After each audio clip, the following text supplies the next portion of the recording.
திசை கட்டு மந்திரமே எப்படி இருக்குன்னா, இப்போ நூல்ல ஒரு 1950க்கு அப்புறம் வந்த நீங்க எந்த மாந்திரிக புக் எடுத்தாலும் இப்போ நான் சொன்ன மந்திரம் இருக்கும். எப்படி இருக்குன்னா பாதி மந்திரம் இருக்கும். ஒன்று மேலே இருக்கிறது மட்டும் இருக்கும், இல்லைன்னா கீழே இருக்கிற அந்த சாப்டர் மட்டும் இருக்கும். ஏன்னா இப்படி தான் மறைச்சு சித்தர்களுடைய முறைகள் எல்லாம் அழிச்சிட்டாங்களே கண்டி. அப்போ என்ன ஆகும், இப்போ நம்ம இது பாதி மந்திரம் மட்டும் உருஜபிக்கும் போது கண்டிப்பாக வந்து வேலை செய்யாது, அப்போ பலன் இருக்காது. இப்போ நீங்கள் இதை முழுசாக சொல்லும்போது இந்த உடற்கட்டு திசை கட்டு மந்திரம் நம்ம சொல்லிட்டு போனால் கண்டிப்பாக விபத்து வந்து ஏற்படாது.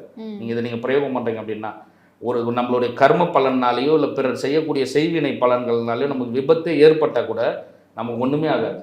அது நான் நிறைய முறை பார்த்துட்டேன், ஒரு முறை 2 முறை நிறைய பேருக்கு பார்த்துட்டேன், நிறைய முறை பார்த்துட்டேன். உடற்கட்டு மந்திரம் எந்த மிருகங்களும் உங்களை வந்து கடிக்காது. நாய் வந்து என்னை துரத்தி கடிச்சிருச்சு, நீங்கள் காட்டு உள்ள போகிறீங்க பாம்பு கடிச்சிச்சு, இந்த மாதிரி எந்த மிருகங்களும் உங்களை வந்து கடிக்காது, உங்களுக்கு டிஸ்டர்பே பண்ணாது. நீங்கள் உடற்கட்டு திசை கட்டு மந்திரம் பண்ணுறீங்கன்னா இந்த உடற்கட்டு மந்திரம் சொல்லிட்டு நீங்கள் தவம் பண்ணுறீங்கன்னா கூட உங்களை யாருமே தொந்தரவு பண்ண மாட்டாங்க. அவங்க மட்டும் அவங்க வேலையை பார்ப்பாங்க, நம்ம இருக்கிறதாவே அவங்க கண்டுக்க மாட்டாங்க, நம்மளை அப்படியே சும்மா பார்த்துட்டு போவாங்க. இந்த மாதிரி நமக்கு ஏற்படக்கூடிய சின்ன இந்த தடைகள் கூட நமக்கு வந்து வராது உடற்கட்டு திசை கட்டு பண்றோம்னா.